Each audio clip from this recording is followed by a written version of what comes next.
Ladies and gentlemen, please welcome Ms. Arasi Singaram to introduce our guest speaker.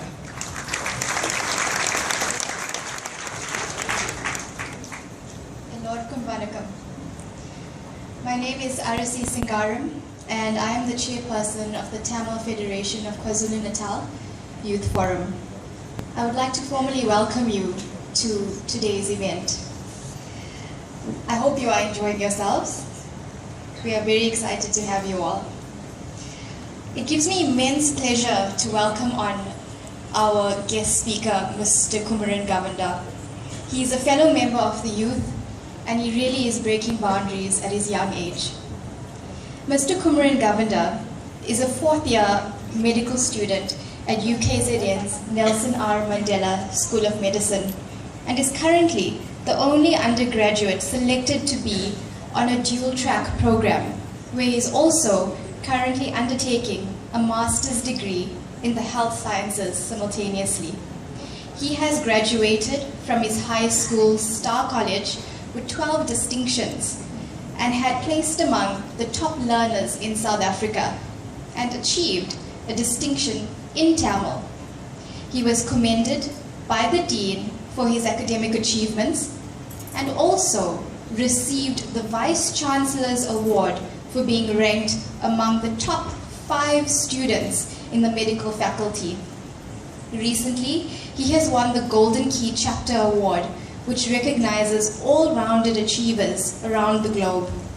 He is a part of CAPRISA, one of the largest HIV and TB research organizations in South Africa, where he is developing research skills that have allowed him to publish in accredited journals.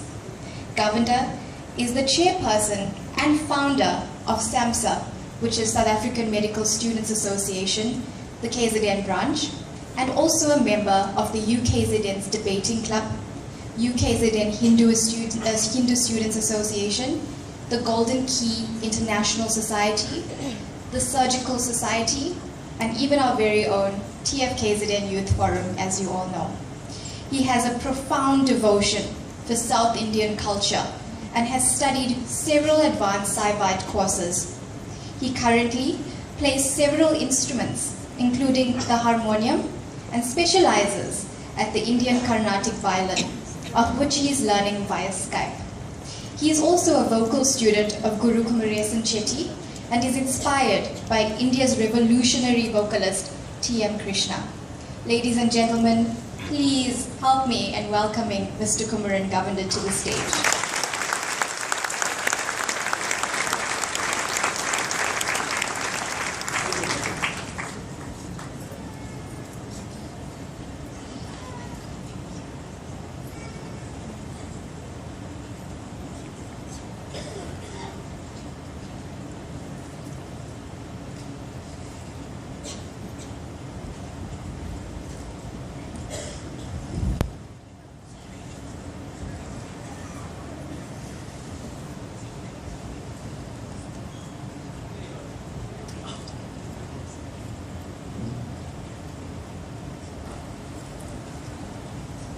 பெரியோர்களும் தாய் தந்தை மார்களும் சிறியோர்களும் எல்லோருக்கும் என் அன்புள்ள வணக்கம்.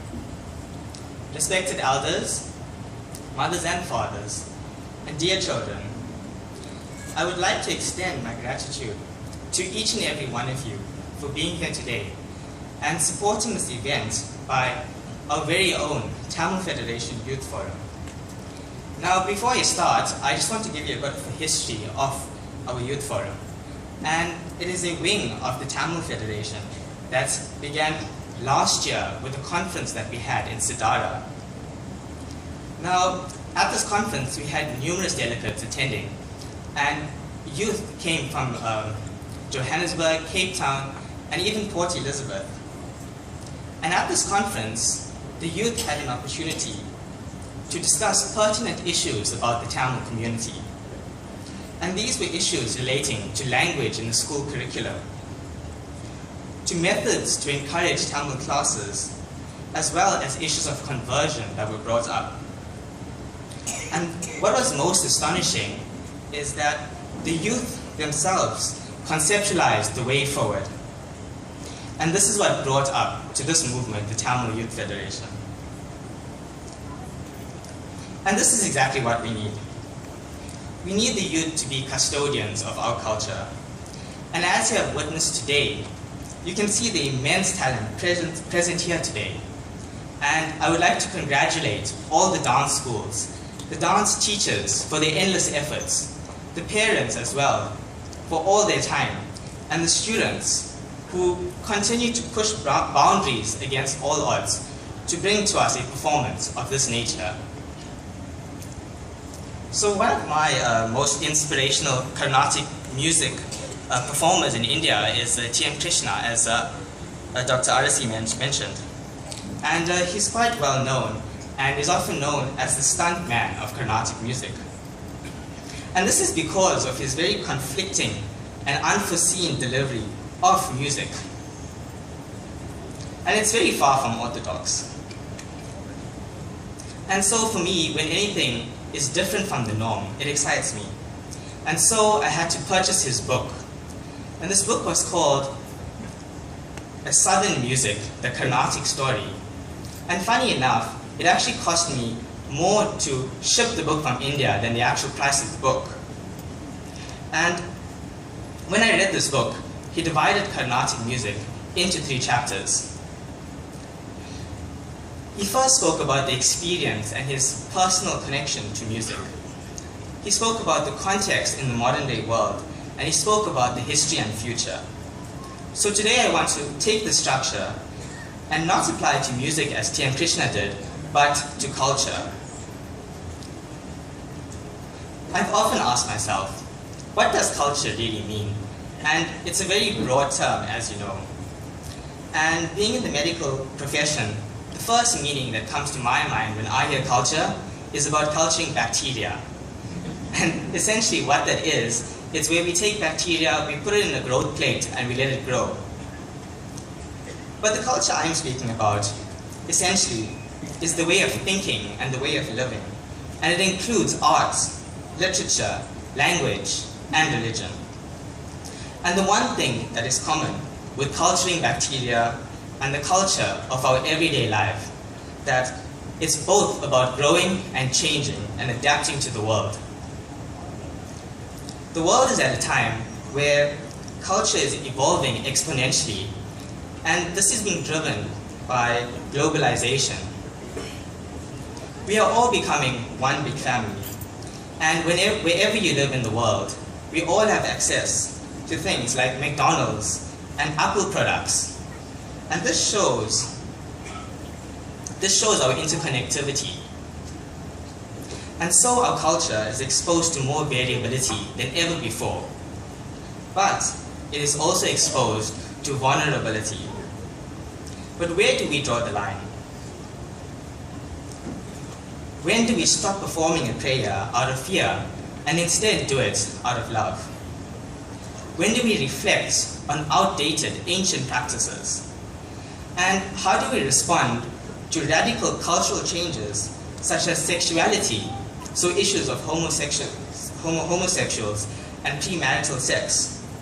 And what about patriarchism, where males dominate society? And these are very important issues that we should not shy away from. And I believe that these changes should occur when we rationalize, so when we think about it and find reason, and when we find human connection to these new ideas to bring about cultural transformation. Now, in essence, knowledge is not only text. It's not only an encyclopedia. It's not only words that we find in the 8,000 books encyclopedia. No. But what it is our interaction with people. It is about our interaction with environment, knowing when to plant crops in which season. And it's also about our cultural practices. And this is what dance is today. It's historical and cultural knowledge in the form of storytelling, as you have witnessed today. Every pose, every foot movement by the dancers here today have told a story. It's also a form of worship, of entertainment, and it's also pure fun. So be proud of our culture. And remember, this is our unique knowledge.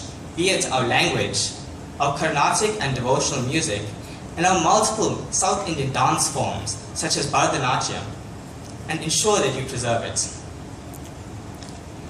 If you haven't taken your child to learn at least one art form, then you haven't done your duty as a parent. And I'm not too sure how many of you actually read the Post, but if you look at yesterday's paper, there was an article about Indian languages in South Africa. And what this article said is that Indian languages is on a decline. And if you look at Tamil students, last year we had 78 students taking up Tamil. But unfortunately this year, we only have 44 students. So parents, it's your responsibility to ensure that your children take up culture, and especially languages at school. I was actually advised by my family not to take up Tamil when I was in school. And many people actually told me that it would disadvantage all the other subjects that I was doing. It wasn't even offered at my school, but I decided to persevere, and I even went for private tuition every Sunday morning. And what I realized is that memorizing the many works, including the Tirukkural couplets, Agara Mudal Yeruthellam Adi Bhagavan Mudutri Ulagu, and memorizing these actually built my capacity for other subjects, and it also instilled morals and ethics. So how many have actually watched Super Singers on VJ TV? I'm sure many of you would have seen it here on our big screens at MTSS before the function actually started. And it amazes me that a lot of these contestants, when you ask them what profession are you, they tell you, I'm a doctor, I'm an engineer, I'm a lawyer, but yet they engage in cultural activity at such a high level. India is truly incredible. I remember in one episode of Super Singers, Kumeren Govender's son, Sirkaji Siva Sidambaram, appeared as a guest artist. And at that time, I knew he was one of India's most renounced Carnatic vocalists. But only later did I find out that he was a medical doctor and a professor in internal medicine. Now, for those of you who don't know, internal medicine is actually a block, it's a part of medicine. And I just finished this at Addington, and it's truly one of the most difficult blocks there is in medicine. So Tamils have really conquered the world. From Navi Pillai, who served as the United Nations High Commissioner for Human Rights, to Sundar Pichai, the CEO of a $100 billion company, Google. So $100 billion, it's hard for us to actually conceptualize what that is. And if you look at the South African economy, the economy is worth about $300 billion. So just imagine one company, when an Indian CEO, is actually worth 1/3 of South Africa. It is remarkable that in 1860, we arrived in Natal with no material wealth, with very minimal education. We suffered incredible hardships, including whipping, poor living conditions, separation from family members, and poor working hours, 12 to 14 working hours. But yet, we progressed from laborers on the sugarcane fields to professionals that contribute to the world. And remember, when we arrived in South Africa, we had nothing but our culture. Nothing but toil and tears, sweat and sacrifice could have made this transition possible from poverty to prosperity. And ladies and gentlemen, this is what you see today on stage. You see these dancers that are the products of dedication, of sacrifice, of resilience, and also patience. Do you know how long it takes for an arangetram to graduate? For a dancer to graduate, it takes almost 10 years. 10 years. So you have to have a lot of patience in this art form. I have met many individuals who want to further art in South Africa, who want to study at the greatest universities in India, such as Kalakshetra, Annamalai, and Madras University. And we need to provide these opportunities together with businesses and governments with the Indian consulate and organizations to ensure that these individuals go study abroad but also return to South Africa. They must return to South Africa and become hubs of culture here. We want Tamilians to be at the forefront of innovation, of business and science, and we want them to contribute not only to the Tamil community but to social cohesiveness in South Africa. Sir Isaac Newton said, "If I have ever seen so far, it is because I have stood on the shoulders of giants." And today we can be proud that our generation has seen so far in arts and culture, in business, science, and in all other aspects because of the giants that have settled here in the 1860s, our Indian settlers, as well as the giants here today in the audience, our parents and our grandparents. Nandri Vanakkam.